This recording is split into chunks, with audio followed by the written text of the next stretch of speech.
வணக்கம். என் பேரு doctor Shyama. So இந்த வீடியோல எதை பத்தி பேச போறோம் அப்படின்னா ஸ்னோரிங் இல்லைன்னா கொரட்டை அப்படிங்கிற அந்த வியாதியை பத்தி பேச போறோம். ஸோ இது ஒரு வியாதியா அப்படின்னு கேட்டாக்கன்னா கண்டிப்பா இது ஒரு வியாதி தான். ஏன்னா அது வந்து நம்ம பிரீத்திங் பண்ணும்போது ஒரு லவுடா நாய்ஸ் வரும். ஏன்னா நம்ம தூங்கிட்டு இருக்கும்போது அந்த பிரீத் பண்ணும்போது ஒரு லவுட் நாய்ஸ் வரும். அதை தான் நம்ம கொரட்டை அப்படின்னு சொல்றோம். ஸோ இது வந்து அதிகமா நம்ம பார்க்கக்கூடியது வந்து ஆண்கள்ல தான். பெண்களுக்கும் வரும், பட் இருந்தாலும் அதிகமா நம்ம பார்க்கக்கூடியது வந்து ஆண்கள்ல தான்.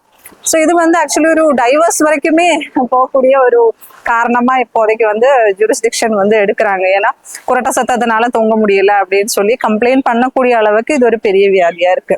ஸோ இந்த கொரட்டை வந்து எதனால வருது அப்படின்னு பார்த்தாங்கன்னா நம்ம நேசல் பாத்வேல இருக்கக்கூடிய பிளாக்கேஜ். ஸோ அது வந்து ஒரு நேசல் பாலிப்பா இருக்கலாம். நேசல் பாலிப்பா அப்படின்னா செதை வந்து வளர்ந்துருக்கும் உள்ள. ஸோ அதனால வந்து ஏர் போறதுக்கு வந்து ரொம்ப கஷ்டமா இருக்கும். அதே மாதிரி நேசல் செப்டம் டீவியேஷன் அப்படின்னு சொல்லுவாங்க. ஸோ நேசல் செப்டம் டீவியேஷன் அப்படின்னா இந்த செப்டம் வந்து கொஞ்சம் ரைட்டோ இல்லைன்னா லெஃப்ட்டுக்கோ வந்து கொஞ்சம் டீவியேட் ஆயிருக்கும். ஸோ அதனாலயுமே வந்து ஏர் பாசேஜ் வந்து பிளாக் ஆயிருக்கும். ஸோ இந்த மாதிரி கண்டிஷன்ல எல்லாமே வந்து கொரட்டை விடுறது வந்து ரொம்ப நார்மல். அதே மாதிரி ஸ்மோக்கிங் பண்றவங்க, ஆல்கஹால் எடுக்கிறவங்க, இவங்களுக்கு எல்லாமே இந்த கொரட்டை வந்து வரும். அதே மாதிரி ஒபேசிட்டி, வெயிட் அதிகமா இருக்கிறவங்களுக்கு இந்த த்ரோட் டிஷ்யூ வந்து ரொம்ப பல்கா இருக்கும். ஸோ அவங்களுக்குமே வந்து ஏர் பாசேஜ் வந்து ரொம்ப கம்மியா இருக்கும். ஸோ அந்த மாதிரி கண்டிஷன்லயுமே இந்த கொரட்டை வந்து வரும்.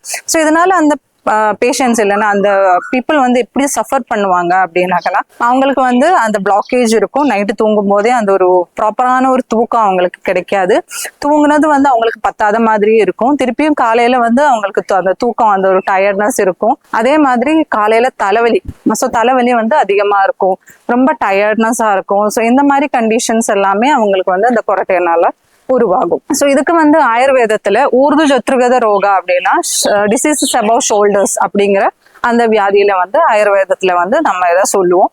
ஸோ இதுக்கு வந்து ட்ரீட்மெண்ட் இருக்கா, கொரட்டைக்கு வந்து ட்ரீட்மெண்ட் இருக்கா, நம்ம இதெல்லாம் வந்து பண்ணி இந்த கொரட்டையை வந்து நம்ம தவிர்க்கலாம் அப்படின்னு பார்த்தாக்கன்னா நம்ம ஒரு ப்ராப்பரா வந்து ட்ரீட்மெண்ட் எடுக்கணும். ஏன்னா நேசல் பாசேஜ் வந்து பிளாக் ஆகிறனாலதான் நமக்கு இந்த கொரட்டை வந்து வருது. ஸோ அது வந்து ஒரு நேசல் பாலிப் இல்லைன்னா சத வளர்ச்சி அந்த மாதிரி இருந்துச்சுன்னா அந்த சத வளர்ச்சிக்காண்டி உள்ள ட்ரீட்மெண்ட்ஸ் எடுக்கணும். அதே மாதிரி நேசல் செப்டம் டீவியேஷன் இருந்துச்சுன்னா அதை சரி பண்ணக்கூடிய ட்ரீட்மெண்ட்ஸ் எடுத்தால் மட்டும்தான் இந்த ஸ்னோரிங்கை வந்து நம்ம அவாய்ட் பண்ண முடியும். மற்ற காரணங்கள் பார்த்தாக்கன்னா இப்போ ஸ்மோக்கிங், ஆல்கஹால் இதெல்லாமே வந்து நம்ம வேணும்னா நம்ம தவிர்த்துக்கலாம். ஸோ இதெல்லாம் தவிர்க்கக்கூடிய கண்டிஷன் தான். ஸோ அதே மாதிரி ஒரு சாய்ச்சி படுக்கிறது, படுக்கும் போது நேர படுக்காம சைடா படுக்கிறது வந்து இந்த கொரட்டையை வந்து கண்ட்ரோல் பண்றதுக்கு ஹெல்ப்ஃபுல்லா இருக்கும்.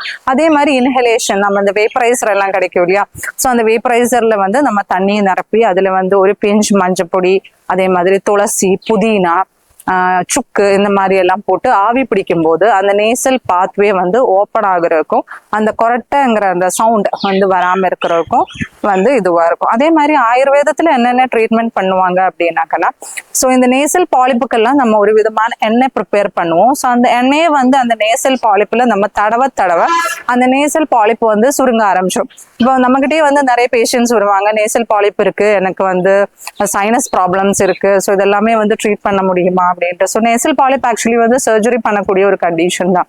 ஸோ ஆயுர்வேதத்துல வந்து சர்ஜரி இல்லாமே அந்த ஆயில் அப்ளிகேஷன், அதே மாதிரி நஸ்யம் அப்படிங்கிற ட்ரீட்மெண்ட் சொல்லுவோம், ஆயில் வந்து மூக்கில் விடுற மாதிரி. ஸோ அந்த மாதிரி ட்ரீட்மெண்ட் எல்லாம் பண்ணும்போதே இந்த நேசல் பாலிப் வந்து சுருங்கி அந்த பாத்வே வந்து ஓப்பன் ஆகுறதுக்கு அந்த ஒரு ட்ரீட்மெண்ட் வந்து ஹெல்ப்ஃபுல்லா இருக்கும். அதே மாதிரி நீங்க பிராணாயாமம் பண்றது, மெடிடேஷன் பிராணாயாமம், ஸோ விதவிதமான பிராணாயாமம் இருக்கு. இப்போ பிரம்மரி அந்த மாதிரி நிறைய பிராணாயாமாஸ் இருக்கு. அந்த பிராணாயாமாஸ் எல்லாம் ரெகுலரா பண்ணும்போது அந்த நேசல் பாத்வே வந்து ஓப்பன் ஆகுறதுக்கும் உங்க பிரீத்திங் வந்து நார்மல் ஆகவும் செய்யும். ஸோ அதனாலயுமே உங்களுக்கு கொரட்டையை வந்து தவிர்த்துக்கலாம்.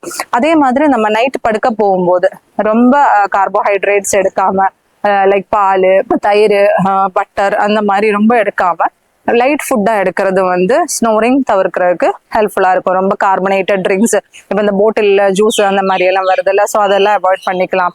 பெவரேஜஸ், காஃபி, டீ அந்த மாதிரி எல்லாம் கொஞ்சம் அவாய்ட் பண்ணிக்கலாம். ஸ்வீட்ஸ் அதெல்லாம் கொஞ்சம் அவாய்ட் பண்ணிக்கலாம். சுகர் இதெல்லாம் அவாய்ட் பண்ணும் போதே நமக்கு அந்த பல்க் டிஷ்யூ வந்து நம்ம த்ரோட் இல்லைன்னா இதுக்கு மேலே ஷீக்ஸ், த்ரோட்ல எல்லாம் வந்து செட்டில் ஆகாம இருக்கிறதுக்கும் அந்த ஏர் பாசேஜ் வந்து ஓப்பன் ஆகுறதுக்கும் அந்த ஒபேசிட்டியை கண்ட்ரோல் பண்றதுக்கும் ஹெல்ப்ஃபுல்லா இருக்கும். ஸோ இந்த மாதிரி நீங்க வீட்டுல வந்து நார்மல் இன்ஹலேஷன், வேப்பரைசேஷன் வந்து நான் சொன்ன மாதிரி பண்ணிக்கலாம். அதே மாதிரி பிராணாயாமா பண்ணிக்கலாம். அதே மாதிரி நமக்கு நேசல் செப்டம் டீவியேஷன் இல்லைன்னா நேசல் பாலிப் அந்த மாதிரி டிசீசஸ் இருக்கு அப்படின்னாக்கன்னா அதுக்கேற்ற மாதிரி ட்ரீட்மெண்ட் வந்து கரெக்டா எடுத்துட்டாக்கன்னா இந்த கொரட்டையை வந்து நம்ம தவிர்த்துக்கலாம்.